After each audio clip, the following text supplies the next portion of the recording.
corajosa e poderosa Maki liquidou totalmente o clã Zenin.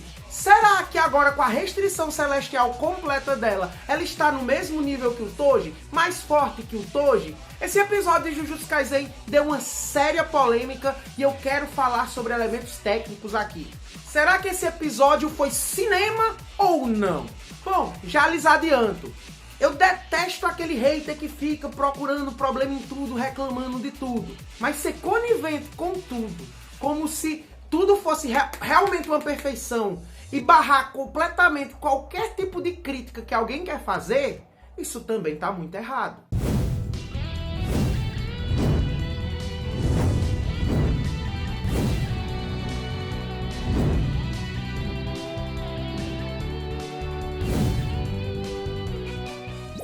Olá galera, eu sou o Gui Tassiano e galera, já vou tirar o elefante da sala antes de falar do combate de poderzinhos.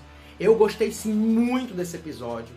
Não sou bom em analisar a animação, porque eu sou do povão, eu sou aquele que se contenta com qualquer tipo de animação, desde que eu fique engajado na história.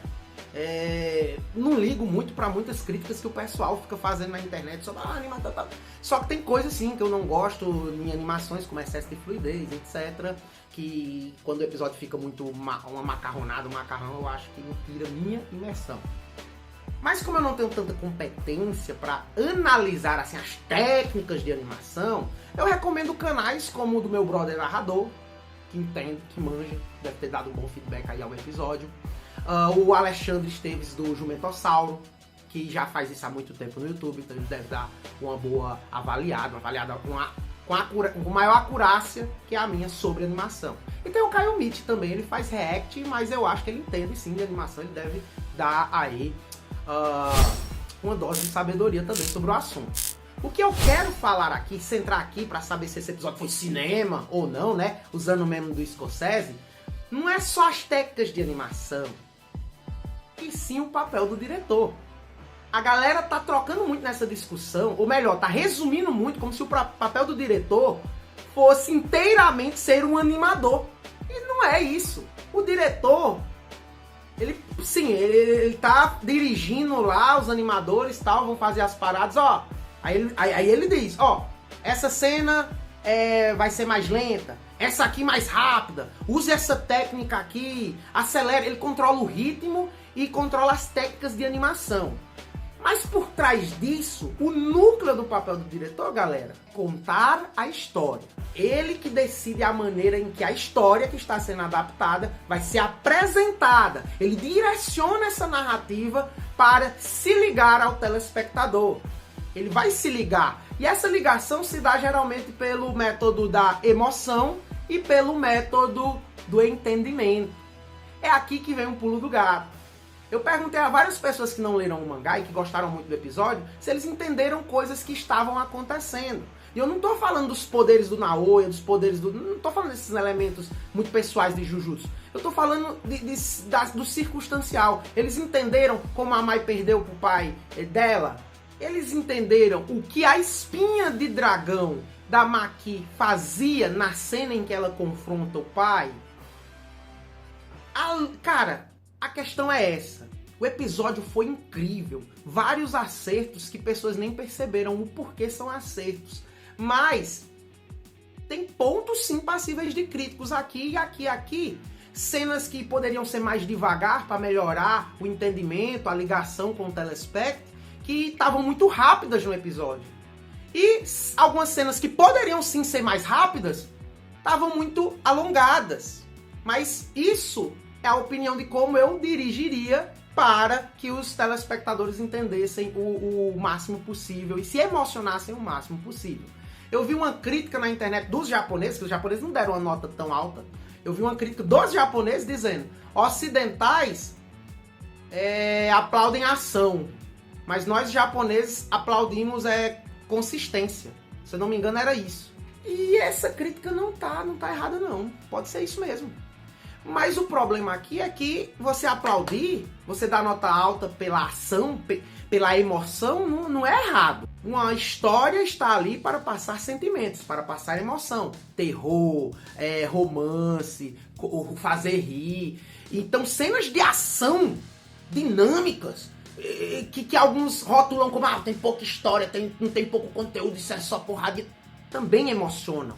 Não é à toa que Jiren vs Goku, mesmo eu achando raso os motivos, os elementos mais profundos por trás da trama para esse grande quebra-pau do ETzão cinzento careca contra o Goku, cara, me emocionou com a música de fundo, com eles trocando a porrada, me emocionou. Não só eu, cidades inteiras fizeram um telão pirata para assistir essa luta. Então a ação emocionar o máximo de pessoas possíveis também é um acerto. Mas eu pilho em algumas escolhas dele, sim. Deu a impressão que no episódio inteiro, que sim, foi cinema, usando o meme do Scorsese, o diretor estava preocupado em gritar: estou sendo cinema! Veja só, estou sendo cinema! Parecia que ele queria gritar isso. Tudo que é forçado acaba criando fissuras para críticas. A palavra crítica vem do radical crises, que é sempre que se você acha uma fissura ou algo meio torto em algum assunto, em algo. Não existe crítica positiva, eu já disse nesse canal. Crítica positiva é praticamente um jargão que criaram aí pra ninguém chorar com críticas. Críticas vêm do radical crises, então é sempre algo torto, algo que precisa ser melhorado, algo que tá descompassando o todo. Vamos por partes. O primeiro acerto do diretor, cara, foi quando a Maki encontra o Naoya, e as transições do diretor aqui nesse episódio estão sensacionais. Transiciona do Naoya conversando com a Maki adulta para a janela que tá do lado do Naoya, focando no jardim lá naquela área, onde aparece o flashback dele criança maltratando a Maki. Essa transição sutil, ficou legal. Só que logo em seguida tem uma que eu já achei forçado, que é quando a Maki passa pela mãe dela e do nada a mãe dela... Lembram que eu disse que ele se desespera para gritar que tá sendo cinema? Eu acho que aqui é um exemplo. A mãe dela do nada grita: Maki, não vá! Aí a câmera foca na boca, no rosto mais distorcido: não vá, não vá! E do nada, ela, escandalosa, ela freia assim: olha, calma, você me deu orgulho pelo menos uma vez. Eu achei tão exagero o grito dela assim e transicionar para uma conversa calma. Eu achei energia demais ali. Eu achei que ele queria gritar cinema ali, olha como tá poeta. Eu achei desnecessário. Mas a segunda camada, a camada que vem logo em seguida, eu entendo. A luta de Maki contra Ogizeni, contra o pai dela, galera, aqui foi legal. O que é que lembra que eu disse que o autor escolhe como contar a história? Essa luta aqui, a maneira que ele usa a luz e até o vermelho, já vamos falar disso, foi maravilhoso. Deixa eu só dar um exemplo de como o diretor conta uma história. Tem várias opções de como contar uma história. E o trabalho dele é isso, é criar a que melhor se ligue ao fã. Vamos supor que eu sou diretor ou você em um filme de terror. Estamos adaptando um livro de filme de terror. E eu posso gravar com a vítima andando na floresta e um grande suspense para saber se ela vai ser atacada por uma fera ou não. Um grande suspense, uma cena lenta, até o clímax em que ela é atacada por uma fera. Eu usei o suspense para alimentar o terror. Só que eu posso, a mesma cena, o mesmo livro adaptado de outra maneira. Eu posso fazer aquele personagem, no lugar de ser num ritmo lento, ele sair correndo em desespero, porque escutou um barulho, escutou um uivo, que tá sentindo perigo, batendo em grama, tropeçando, se cortando em galhos, até o momento em que ele é abocanhado pela fera. Duas maneiras com dinâmicas diferentes de contar a mesma história. Isso é o trabalho do diretor, escolher qual. Qual foi a intenção do diretor aqui, nessa luta contra o Ogizeni? Foi abusar do escuro em uma luta rápida a nível samurai. O cara lutou com a Maki em um ritmo tão rápido, onde o diretor nos permitiu ver apenas através das faíscas dos golpes de espada dos personagens ou através do acender das chamas do Ogizeni. Que a técnica dele é a flâmula da coragem e ele produz fogo. Então, ele castrou nossa visão nessa luta. Pim, pim, pim, apagando, acendendo. E isso eu entendi, isso eu achei legal pra caramba. Mas em contraparte, nem todo mundo entendeu como a Maki foi derrotada. E nem entendeu o que faz a espinha do dragão na luta. Ou seja, você vibrou com o dinamismo, com o efeito, mas você não entendeu de todo como a luta ocorreu. Parabéns se você entendeu, mas eu tô fazendo uma pesquisa local com fãs de animes aqui no mercado, perto de onde eu trabalho, onde eu moro, com amigos que não leem mangás, e eu pergunto, entendeu isso aí? Entendeu isso aí? De parte do episódio. E eles não sabem explicar muita coisa, porque não ficou tão visível. E não ficar tão visível, eu acho que pode ser um erro de escolha, sim. Eu gostei muito dessa luta do escuro ascendendo, mas ele tinha uma escolha para que nós possamos ver, porque tem quadros tão legais do mangá, dessa luta das chamas do Ogzenli. Cara, acho que ele podia ter controlado a velocidade para deixá-la ainda mais entendível, fazer uns painéis bacanas. Logo em sequência, quando a Maki completa sua restrição celestial após ser derrotada, após ser quase morta, né? Para vocês que não sabem, um parênteses aqui, Maki e Mai são gêmeas, e não só em Jujutsu, mas em muitas obras míticas japonesas, o gêmeo nada mais nada menos é que uma mesma alma dividida em dois corpos. Em Jujutsu Kaisen, que constrói um cenário de feitiçaria, de mundo sombrio do Jujutsu, a Maki e a Mai são duas metades do mesmo ser. Então uma nunca é completa.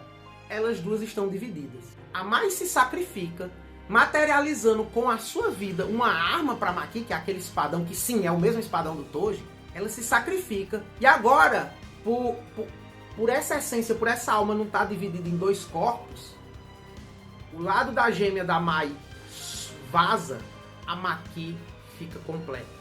A Mai vaza, levando toda a energia amaldiçoada que restava na Maki. E a restrição celestial do Toji age assim. Quanto mais energia amaldiçoada ela tira, maior os bônus o personagem recebe.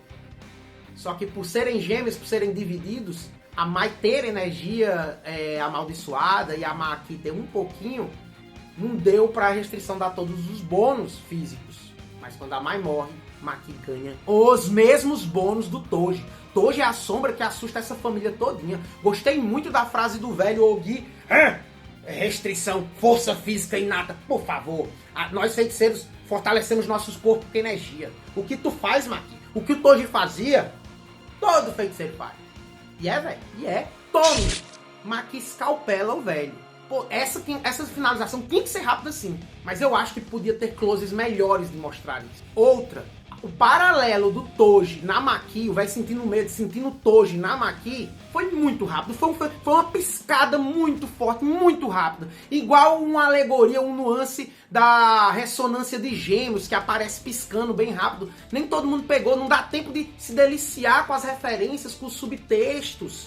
Eu acho, como eu disse, o diretor ele erra em acelerar algumas coisas que deveriam ser mais lentas, e deixar lenta outras coisas que poderiam ser mais aceleradas. Mas isso é erro apenas em pontos dos episódios. Como um todo, ele foi muito, muito incrível. Cara, no mangá a gente tem um painel estático para ver o Toji e a Maki, lado a lado, entender, mergulhar no medo do velho.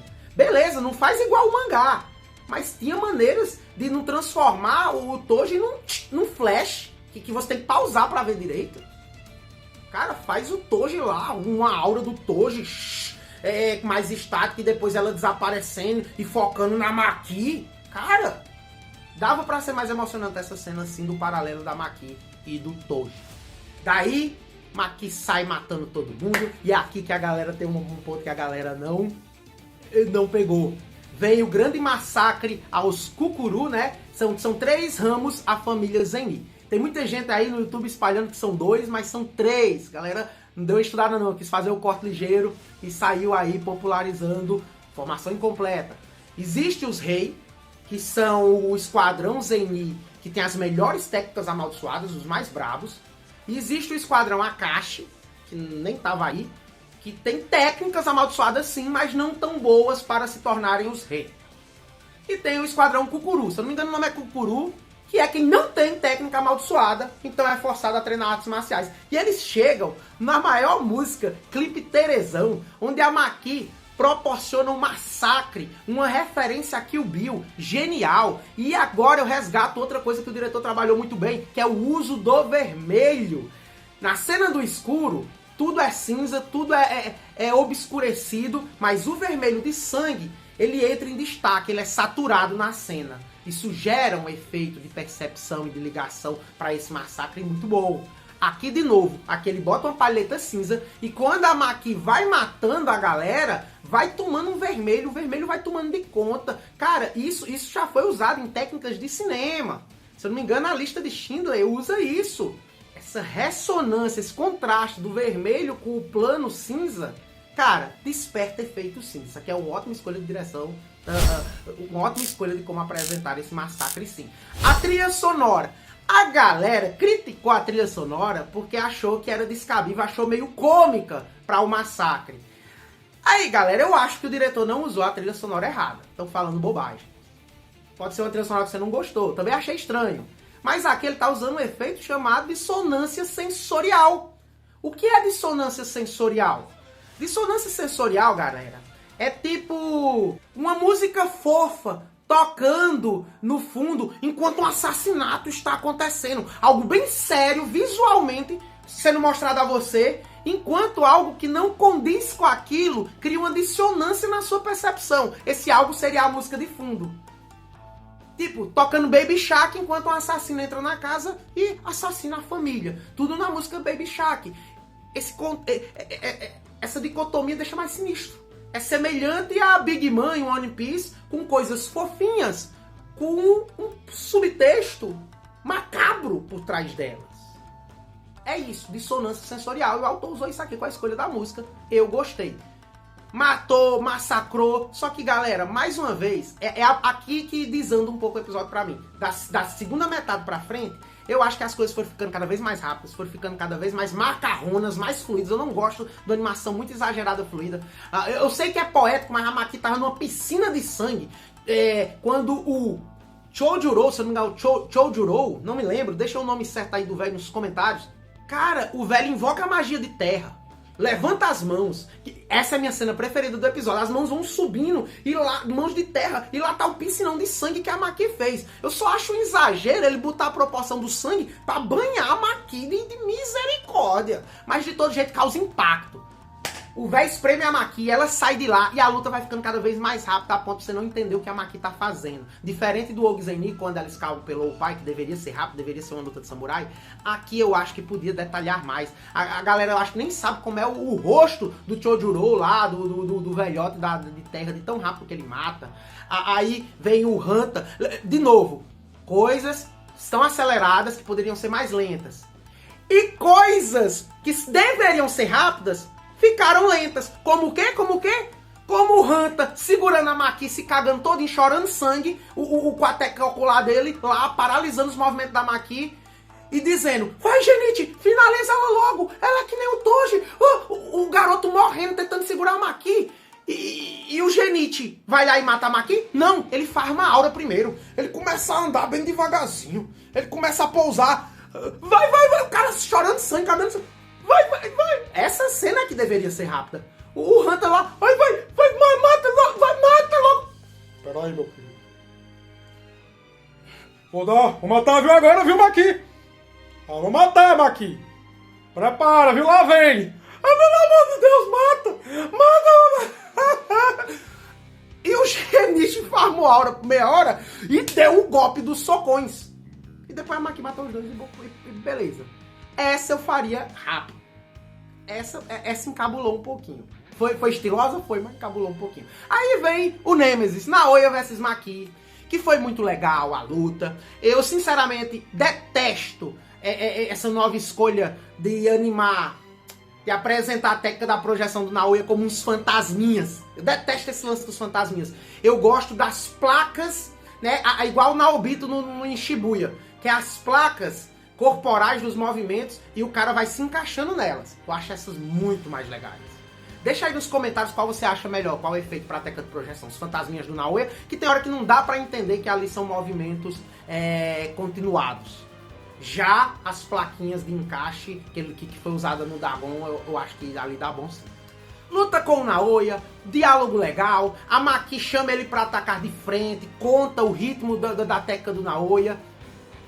E sabendo da personalidade do Naoya, ela sabe que ele vem por trás, e finaliza ele com um dos melhores socos dos animes. Vai pro top 10 socos mais épicos dos animes. Estraçalha o crânio dele. Cara, mas embora o final tenha sido do caramba, essa luta foi a mais esculhambada devido ao nível de velocidade que os diretores queriam que o diretor queria trabalhar. Cara, o negócio ficou... Teve uma hora que a Maki escorrega assim como se tivesse em skate. Tem hora que a consistência, o frame fica meio zoado. E uma sacada aqui sobre animação, eu não manjo tanto, mas tem uma coisa que eu já aprendi, que é... Quando se usa cubos, é porque tá economizando na animação. Tem uma explosão aqui que a fumaça vai em forma de cubo. Ou seja, já é mentira dizer que o episódio foi o supra-sumo da animação. Esses cubos aí são pra poupar elementos que apareceram logo à medida que ia se aproximando do final do episódio, que foi a luta contra o Naoya. O quão colado foi o assassinato do Naoya pós-derrota pra Maki com a mãe da Maki, pela mãe da Maki, foi tão colado, que parecia um bingo. O diretor que queria carimbar tudo sobre os Zeniths num episódio só. Se você fosse o diretor, você dividiria esse episódio em 2? Você acha que seria melhor assim ou não? E um extra, galera. O pessoal rotula muito o Naoya como se ele fosse a caricatura da misoginia. Misoginia é um dos temas do Naoya, sim. É um dos temas do confronto, que é bom ver ele apanhando justamente para...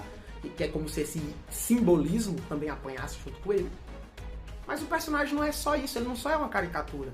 O Naoya, ele é completamente fisgado pela imagem do Toji. Ele testemunhou o Toji, que é alguém que tem a força verdadeira, que é uma coisa que Jujutsu trabalha, a solidão do mais forte. Um dia eu vou trazer um vídeo só disso. E o Naoya se força a estar nesse reino, mas ele não tá. Ele, vocês usam armas e vocês não têm moral pra falar do Toji. Ele diz isso com os irmãos dele. Você não é que nem o Toji, sua cara é muito feia. Ele diz com o Genichi. Cara, ele viu quanto o Toji é incrível e ele se sente no direito de estar lá, naquele círculo dos fortes que ele viu, do que ele testemunhou o Toji. E quando a Maki vira o novo Toji, aí não é só ela ser mulher. Porque se você analisa o Naoya só pela misoginia, aí você perde camadas. Não é só ela ser mulher. É ela ter pisado no território que ele não pisou. Sim, galera. Maki agora recebeu os mesmos bônus do Toji. Mas ainda falta um elementozinho para ela ficar igual em nível do Toji. Ela ainda não tá nível Toji. Mais à frente vocês vão ver. Faltam 2 elementos para ela completar. Agora eu sou Maki. Restrição completa.